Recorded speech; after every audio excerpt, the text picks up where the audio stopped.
Good evening, all my batchmates. I am Sanchita from class 10 and today we have gathered here for a seminar on the topic reflection of light.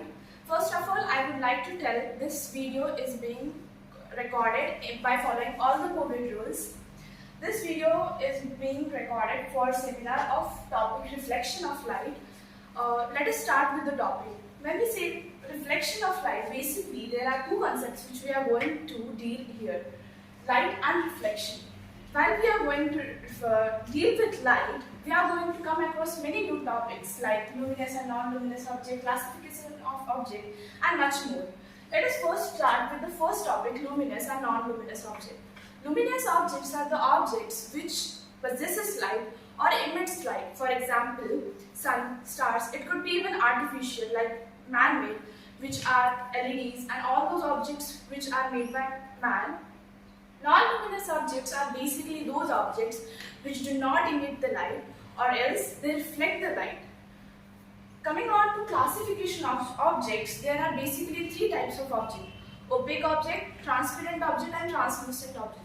Now these objects behave differently when they come in contact with light or the wave of light. When opaque objects come in contact with a light or a ray of light, they do not allow the light to pass through them and thus they are called as opaque objects. When we say transparent objects, those are the objects which allow the light to totally pass through them. When we say translucent objects, they allow the light to pass through them partially. The next thing is reflection of light. So before going to reflection of light, let us know what reflection is. Reflection is bouncing back of light when it emits the light on a particular surface. To notice in this is that it happens in same medium. It doesn't happen in two different mediums. If it happens in two different mediums, it could be refraction, which is a different part of this. Reflection is something which happens in same medium and it bounces back in the same angle. There are some laws which a light follows while reflection. While the reflection, there are basically two laws which a light follows. The first law could be seen as angle of incidence is equal to angle of reflection. Now what is angle of incidence? What is angle of reflection? Basically, a mirror is smooth surface. When a light ray is incident to a smooth surface, that is mirror, it strikes back with same angle. When we draw a normal, which is an imaginary line, we can here conclude that two angles are formed. The angle formed by incident ray and the normal is called as angle of incidence. The angle formed by normal and the angle reflected ray is said to be as angle of reflection. Now the first law says that these two angles are always equal. That is, angle of incidence is equal to angle of reflection. The second law says that the incident ray, the normal and the reflected ray all lies on the same plane. That is, they always are on the same plane. Next thing is a special case in reflection of light.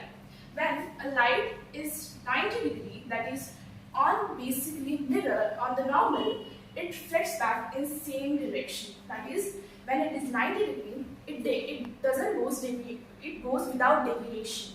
That is, it retraces the path. Now, as we have discussed about laws of reflection, let us jump into different types of mirrors. Basically, there are two types of mirrors: plane mirror and spherical mirrors. The plane mirror is something which we use every day and most often. So let us have a question here. When you see yourself in mirror, what do you observe?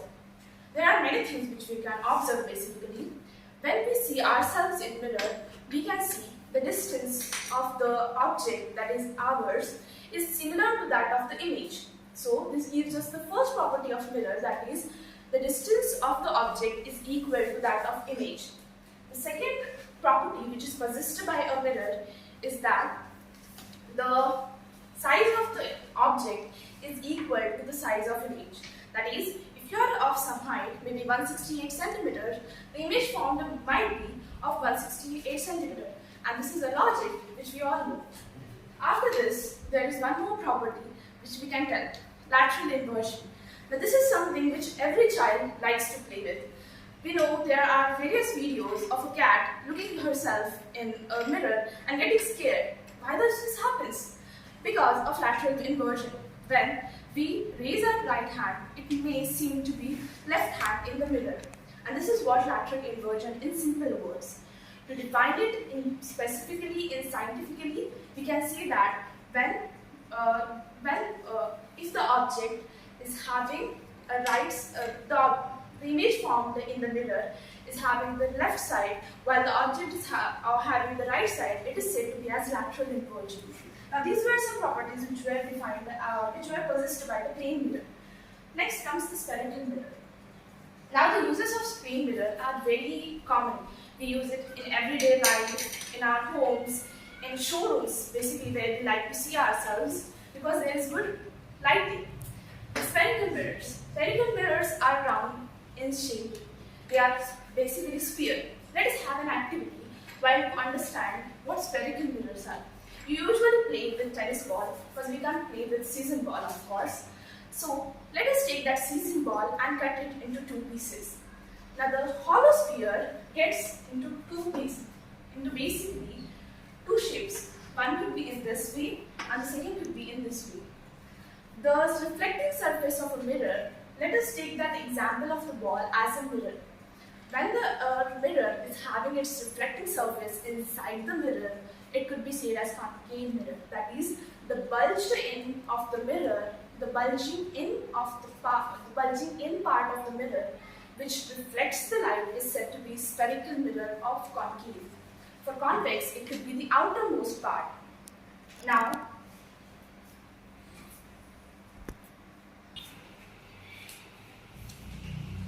there are some terms associated with spherical mirrors. As we have discussed that there are two types of mirrors, concave mirrors and convex mirrors. Let us jump into the terms associated with concave and convex mirrors. Let us consider this as a hollow sphere, while this is an imaginary part of the sphere. Usually, the reflecting surface of the mirror is just this. When we see this as a sphere, there is center of the sphere. This center is called as C, which is called as center of sphere. The center of this reflecting part is called as pole of the sphere, pole of the curvature. The distance from center to the pole is radius. And when we divide it into two, we get focus of the curvature.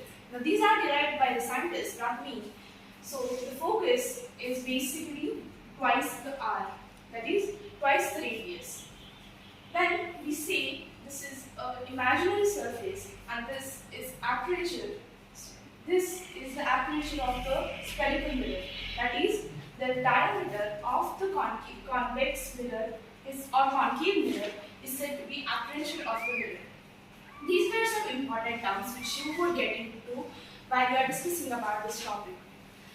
First of all, when we say concave mirror, there are various images formed by it. The only special case of concave mirror is when it forms virtual and erect image. In all other cases, it forms real and inverted image. But for the convex mirror, there is concession for you, as you can always remember that virtual and erect image is always formed. Now, when we say virtual and erect and real and inverted, it's important to understand what real, virtual, erect, inverted means. If you don't know, what is the use? So let us jump what actually this terms means. When we say real images are the images which can be formed on the screen. Now, formed on the screen could be said as when an image is formed on a projector. That's something, a real image. So, real image is formed when two rays of light actually meet, and that's when it is formed on the screen.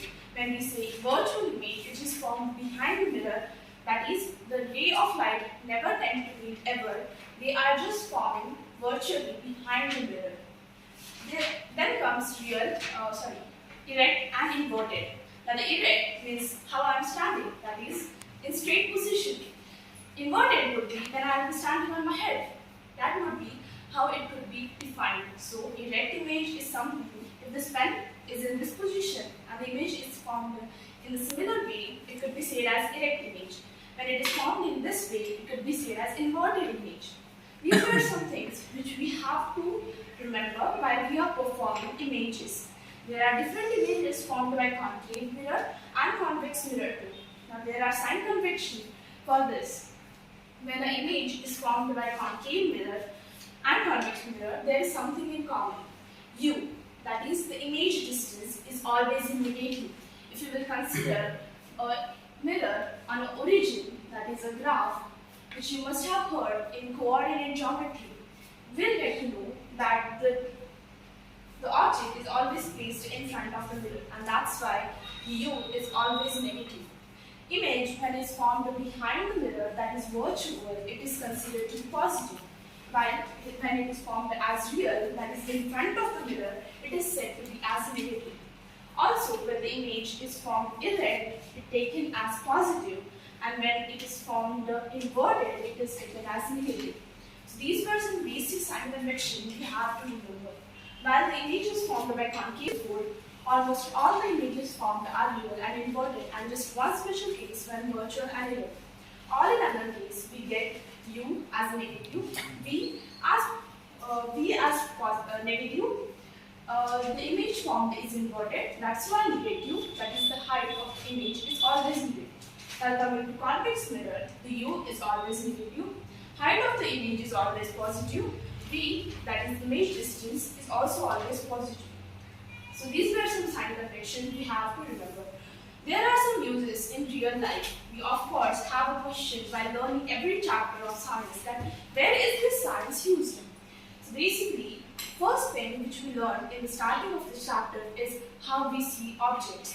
When I say that light falls on an object and it is being passed through some object and is reflected by some objects, it is really useful. When I say that it is not passed through the object, it gets reflected back. Now, it's not always that it comes in this way. When there is an irregular surface, it does not mean to pass through same angle. That's why when we enter a dark room, light up the room, we can see every single object present there. Also, coming on to concave and convex mirror, there are some real life uses which we can see every day. For example, a rear view mirror of a car is actually an example of convex mirror, which is really useful, or you may have an accident. Concave mirror is used everywhere, like barber shop, and also while want to have an image on a particular focus, also in dentist where we have a clinical problem.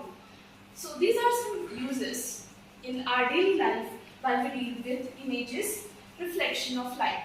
Real life uses of images formed by concave and convex mirror. These are really useful as you can deal with them in day-to-day life, and it's important to learn how science works around you. So as we have covered on this topic, reflection of light, I would like to first thank my teachers from Unique Classes Foundation Jath, and also my batchmates who helped me throughout the seminar. Also my special thanks to my parents who supported me throughout this seminar. I would also like to recommend these classes if you are an aspirant for JEE or NEET, and if you want to crack in first go. Thank you and have a nice day.